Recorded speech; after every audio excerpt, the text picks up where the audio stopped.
First at 4, airports nationwide are recovering this afternoon after a messy morning. We are live at Metro Airport with what we've learned about why flights were grounded. Kim.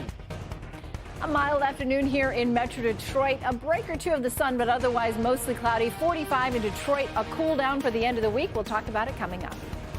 More good news for the Buffalo Bills' Demar Hamlin, 10 days after he collapsed on the football field. Plus, Paula is hanging with some former NFL players. What's it like to have an NFL player in your class and in your grill every single month? And it's not about football, but it's a touchdown.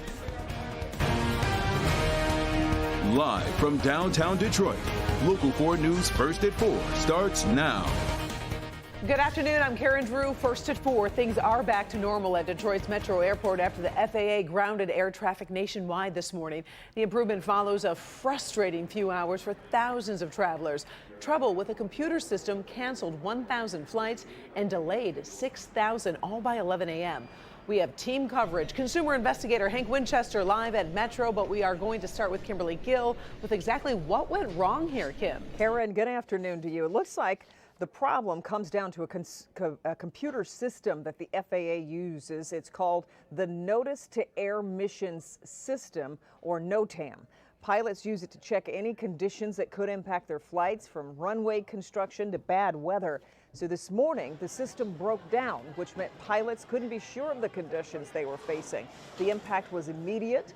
Flight cancellations, flight delays, and travelers stranded at airports all over the country. Then, of course, came the ripple effects on airline schedules because, you know, delays on one flight can affect another and so on. So travelers were understandably concerned about their plans and stunned to hear about the issue. Some found out on the way to the airport.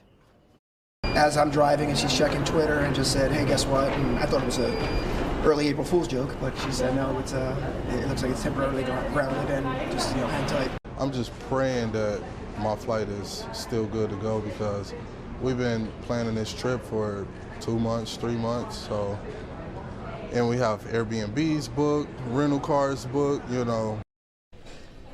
Consumer investigator Hank Winchester has been monitoring the situation at Metro Airport and talking to travelers there. And Hank, it sounds like things are much, much better now.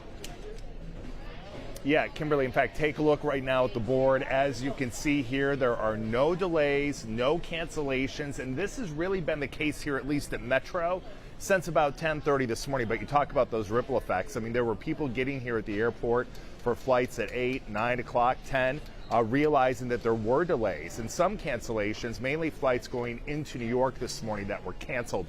6,500 flights across the country experiencing the delays, and that it did impact flights here out of Metro, mainly United, which when this all unfolded early this morning, United was the first major airline to issue a complete ground stop, saying we're not taking off until this issue fully resolved.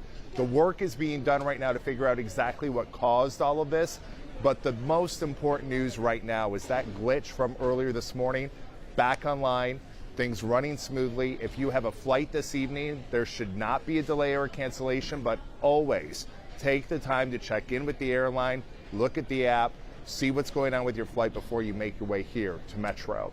That's the latest here from Detroit Metro. Back to you. Good things are looking better. Hank, before you go, though, we've talked about the computer system crash. Do we have any information on why it happened? Yeah, and I mean, that's the million-dollar question right now, right? Secretary Buttigieg with the Transportation Department saying a short time ago he does not believe that this is a cyber attack or cyber terrorism linked to this issue in any way, but they're trying to figure out exactly what caused it. Obviously, the main concern, they don't want it to happen again. You're going to hear much more from the Secretary of Transportation new tonight when we join you live here at 5 o'clock. Yes. Back to you. Okay, and Hank, we will talk to you again at 5. I appreciate it so much. Karen, I know a lot of people will be waiting to get some answers on exactly what went wrong, but now, though, we'll send it back to you. All right, we appreciate it. Thank you, Kim and Hank.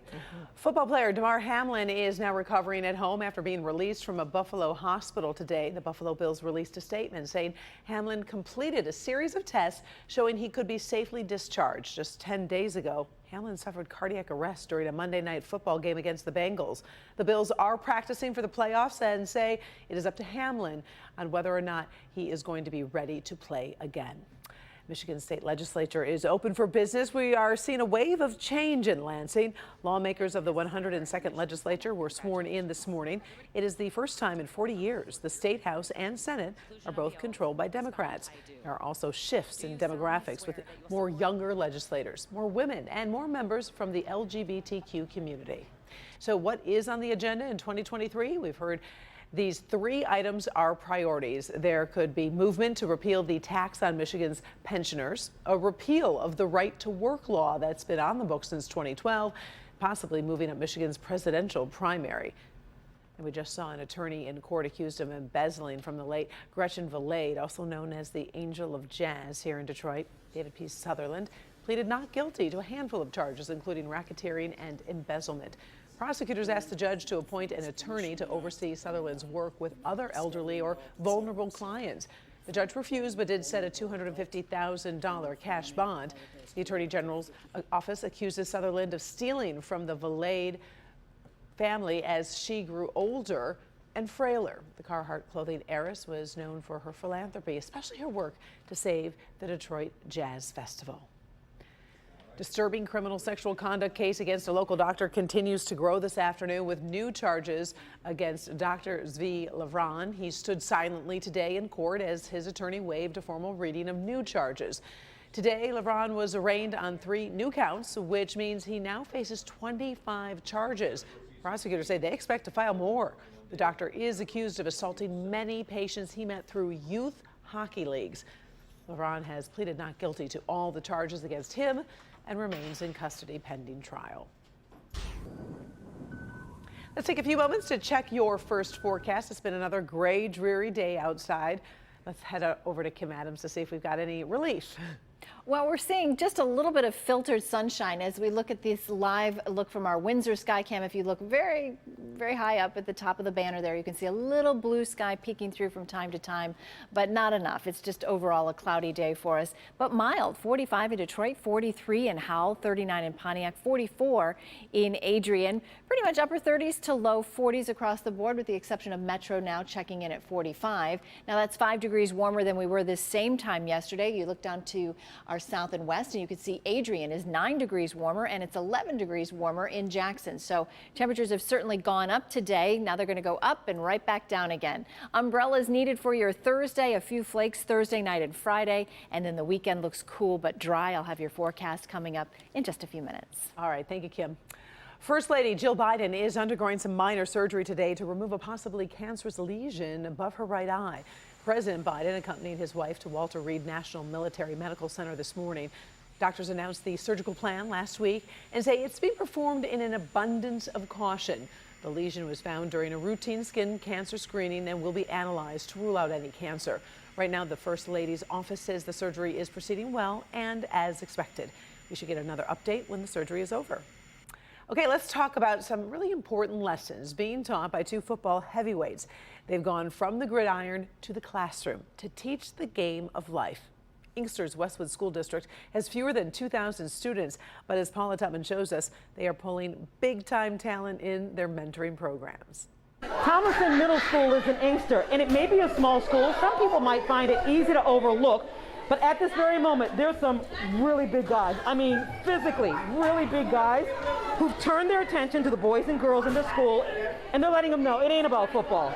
It's all about them. Lee Roussan may wear a Super Bowl ring or 2, but the former New York Giant running back is calling the most important plays of his career. You're not born winners, you're not born losers, you're born choosers. He's the founder of Move Your Chains, a nonprofit that brings together winners, including athletes and successful titans of business, and inserts them into classrooms to teach children ways to win at the critical game of life. So you can choose who you are really, or you can choose to be somebody who you're not. And so mentors from Move Your Chains have been coming in and talking to the young men and women, sometimes in that coach voice, other times in the library voice, but always with a lesson, and today it was build your brand. We say that identity is both a noun and a verb, and so we focus on the noun of who you are, the person, the persona, place, the thing. So how you see yourself and how others see you is a major role in who you are in your life. Our hope is that the noun converges with the verb, that They learn who they are really, and then they become it. Andre Fluellen, a former Detroit Lions defensive tackle, is proud of the Lions these days, by the way, but he says these students fill his soul. When I think about growing up, like, I wish I had 2 NFL players who would come to my school once a month to teach me. If you do the best you can do every single day, guess what? Life has to work itself out. Sometimes they may not get exactly what we say, but oh my goodness, like Maya Angelou said, they will remember how we made them feel, and they'll never forget that in life. Brendan says in the nearly 12 months he's been a part of these sessions, he sees a difference in himself at home and at school. I used to get bullied a lot, but now when they talk about me, I just walk away. At first I didn't have a lot of confidence, but now I'm building up more confidence. And Aaron says he is motivated every time he hears these guys speak. Now we're talking about our brand, like who we are, like how we see ourselves and how other people see us and how that affects us. I think my brand is that I'm one of the best. That's what I think my brand is. 12-year-olds talking about their brand. I'm not sure it gets any better than that. And if you're saying, whoa, wait a minute, what about the girls? What about the girls? You're like me, because I said the exact same thing. WNBA players have also adopted this school. They're talking to the girls, so it's very gender specific, so it's not broad talk, but very, very specific and intimate. And they're talking about real issues that affect those genders at this age group, Karen. The mentorships really mean everything. Paula, thanks so much for the good news.